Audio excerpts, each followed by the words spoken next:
Penguin Random House Audio presents The Knicks by Nathan Hill. Read for you by Ari Fliakos.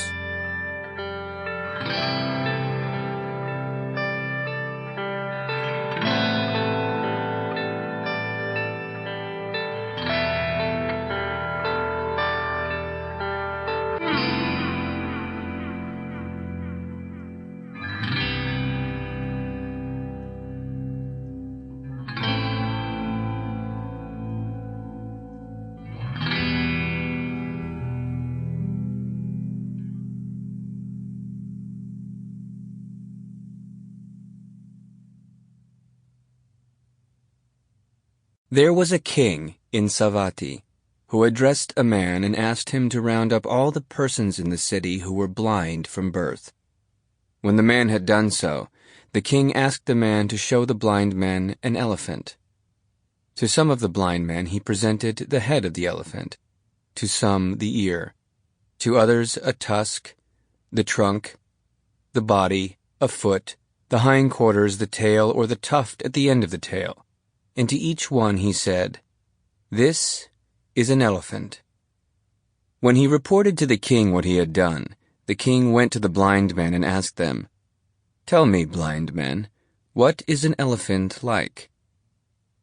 Those who had been shown the head of the elephant replied, "An elephant, your majesty, is just like a water jar."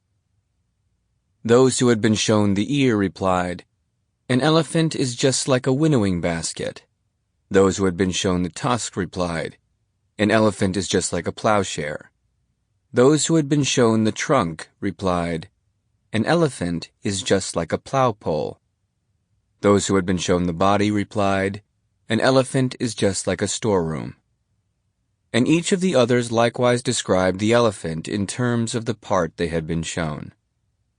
Then, saying, "An elephant is like this, an elephant is not like that, an elephant is not like this, an elephant is like that," they fought each other with their fists. And the king was delighted. Inspired Utterances of the Buddha.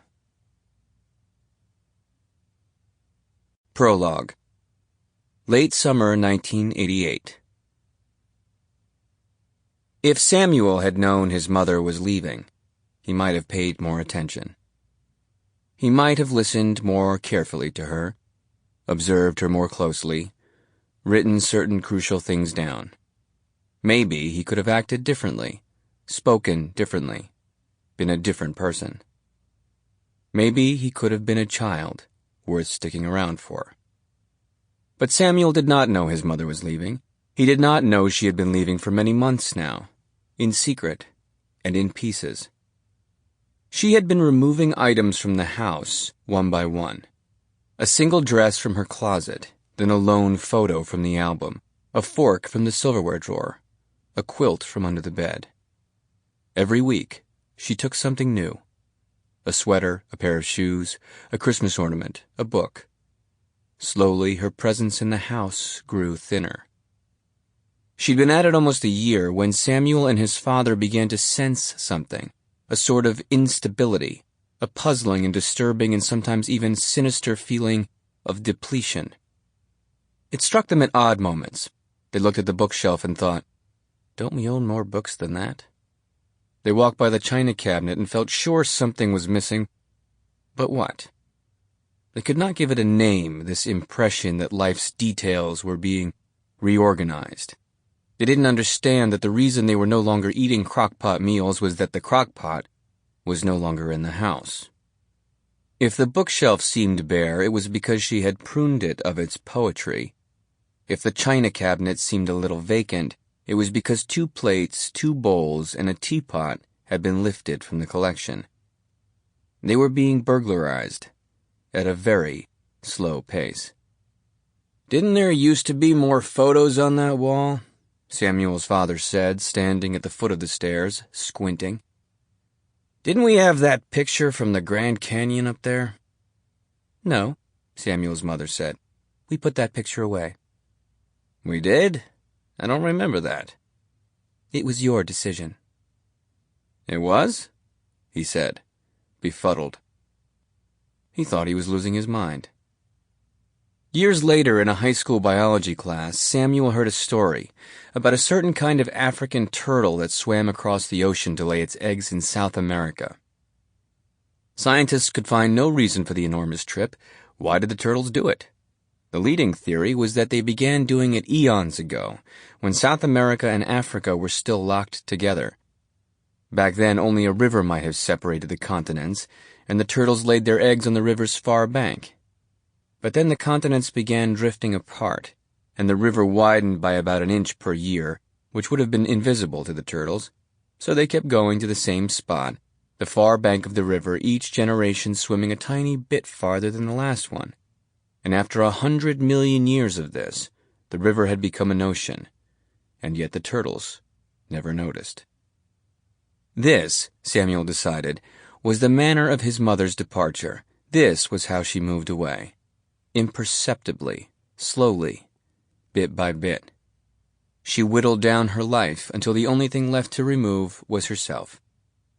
On the day she disappeared, she left the house with a single suitcase. Part 1. The Packer Attacker. Late summer 2011. 1. The headline appears one afternoon on several news websites almost simultaneously. Governor Packer attacked. Television picks it up moments later, bumping into programming for a breaking news alert as the anchor looks gravely into the camera and says, "We're hearing from our correspondents in Chicago that Governor Sheldon Packer has been attacked." And that's all anyone knows for a while, that he was attacked. And for a few dizzying minutes, everyone has the same two questions. Is he dead? And is there video? The first word comes from reporters on the scene who call in with cell phones and are put on the air live. They say Packer was at the Chicago Hilton hosting a dinner and speech. Afterward, he was making his way with his entourage through Grant Park, glad-handing, baby-kissing, doing all your typical populist campaign maneuvers, when suddenly, from out of the crowd, a person or a group of people began to attack. "What do you mean, attack?" the anchor asks. He sits in a studio with shiny black floors and a lighting scheme of red, white, and blue. His face is smooth as cake fondant. Behind him, people at desks seem to be working. He says, "Could you describe the attack?" "All I actually know right now," the reporter says, "is that things were thrown." "What things?" "That is unclear at this time." "Was the governor struck by any of the things? Is he injured?" "I believe he was struck, yes." "Did you see the attackers? Were there many of them?" Throwing the things. "There was a lot of confusion and some yelling." "The things that were thrown, were they big things or small things?" "I guess I would say small enough to be thrown." "Were they larger than baseballs, the thrown things?" "No, smaller." "So golf ball-sized things." "Maybe that's accurate." "Were they sharp? Were they heavy?" "It all happened very fast." "Was it premeditated or a conspiracy?" There are many questions of that sort being asked. A logo is made, Terror in Chicago. It whooshes to a spot next to the anchor's ear and flaps like a flag in the wind. The news displays a map of Grant Park on a massive touchscreen television in what has become a commonplace of modern newscasting. Someone on television communicating via another television, standing in front of the television and controlling the screen by pinching it with his hands and zooming in and out in super high definition. It all looks really cool. While they wait for new information to surface, they debate whether this incident will help or hurt the governor's presidential chances.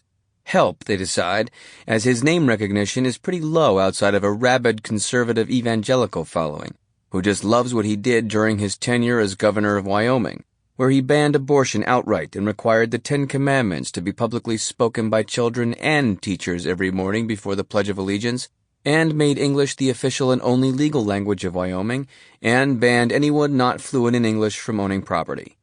Also, he permitted firearms in every state wildlife refuge, and he issued an executive order requiring state law to supersede federal law in all matters, a move that amounted to, according to constitutional scholars, a fiat secession of Wyoming from the United States. He wore cowboy boots. He held press conferences at his cattle. Sample complete. Ready to continue?